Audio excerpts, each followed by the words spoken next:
Chris, I like your analogy to some previous successful teams that didn't look impressive to the extent that they were expected week to week, and still being successful and still getting the 10 and 11 and 12 wins and getting to the finish line, because I think we expect a little too much out of these marquee programs. Yeah. Just expect them to roll over everyone, and that the other team doesn't bring scholarship players and they're not trying to win either, because it's a difficult thing to keep up that level of play week to week. But considering we're a quarter through the season or a third through the season with 4 games out of 12, just your thoughts about maybe a player or two that has stood out. I want to let you take this in any direction you want. Just your narrative on the first 4 games, and maybe some surprises, some concerns, some things that you didn't expect.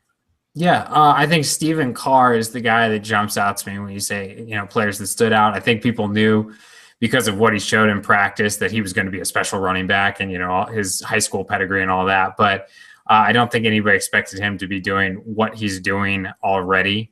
So he's really jumped out to me. I think that he's upgraded their backfield from very good to potentially one of the better backfields in the country, because him and Ronald Jones, that's just a dynamic duo. Sam Darnold stood out to me. I know a lot of people have been talking about his numbers and is he in the Heisman race or whatever else.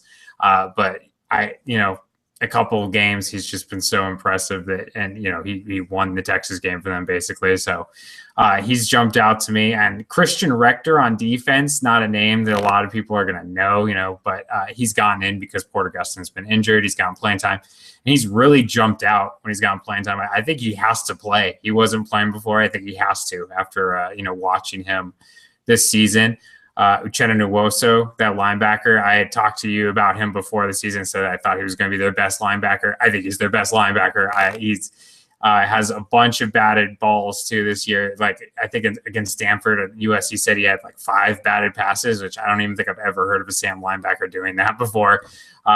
So yeah, I mean, there's been some standouts. I know that 3 of 4 games, it seems like, have been very tough, but there's some players that have jumped out. Chris Hawkins, I think he's showing that he's an experienced safety for them, and I think he's looked good. And there's a lot of bright spots. They're still 4-0. They're still a top 5 team, and I think that you can go down the roster, down the starters, and find a lot of good. There's some concerns too, but a lot of good.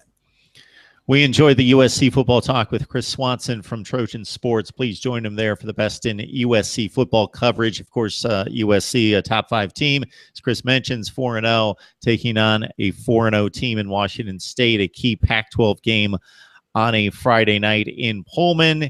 And USC fans, if you get too comfortable with a big lead in the fourth quarter, keep in mind, I know it's not USC, but Boise State, Washington State. I had this game on, wasn't paying a whole lot of attention. It was 31-10. There's like 7 minutes left. And just something in me, having seen this a zillion times before, or a few times before, thought this game's not quite over. Crazy things happen in the Pac-12. And when you can throw it like Washington State, and sure enough, they take it to overtime and pull out a very improbable win against Boise State, again, down 3 touchdowns with about 7 minutes to play. So this should be an entertaining game. You've got kind of different offensive philosophies working here. USC more traditional, relying on the talent.